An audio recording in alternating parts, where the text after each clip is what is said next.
बड़े बड़े प्रोग्राम, खत्म नबूवत के प्रोग्राम बहुत होते हैं।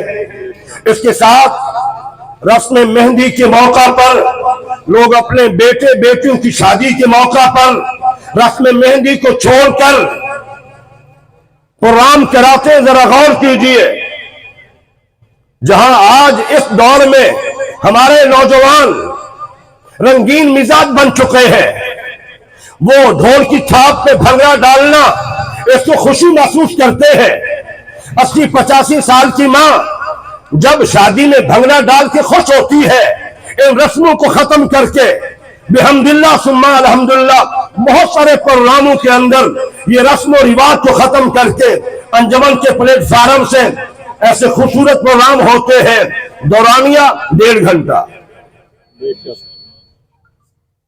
इंतहाई शॉर्ट वक्त में बेहतरीन प्रोग्राम होता है। और बिहम्दिल्लाह जहां ये प्रोग्राम होता है तो ये सारी रस्में खत्म हो जाती है।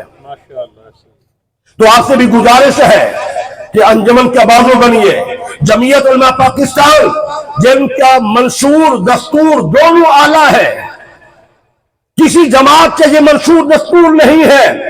क्या निजामे मुस्तफा का निफाज और मकामे मुस्तफा सल्लल्लाहु अलैहि वसल्लम का तहफ्फुज़, ये इंतहाई जामे मंशूर है।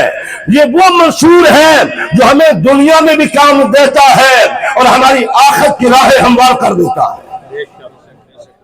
तो इसलिए आपसे गुजारिश है, अंजुमन के भी रुकन बनिए और जमीयत के भी रुकन बनिए। अल्लाह आपकी जिंदगी में जवानों, अल्लाह आपकी जिंदगी में बरकत और बहार अता फरमाए। अल्लाह हम सबको इस अंजुमन के साथ, जमीयत के साथ वाबस्ता होने की तौफीक अता फरमाए। अल्लाह करीम शाह साहब सरपरस्ती में जितने हमारे वर्कर हैं, भाई नदीम अत्तारी साहब हैं, भाई उस्मान साहब हैं, भाई हमारे इमरान साहब हैं, जितने हमारे दोस्त अहबाब ये नौजवान हमारे साथ हैं जो स्कोपी के फराइज सरंजाम दे रहे हैं, और भाई जमील साहब हैं, जितने हमारे अहबाब हैं, तमाम के तमाम मुबारकबाद के मुस्तहिक हैं। अल्लाह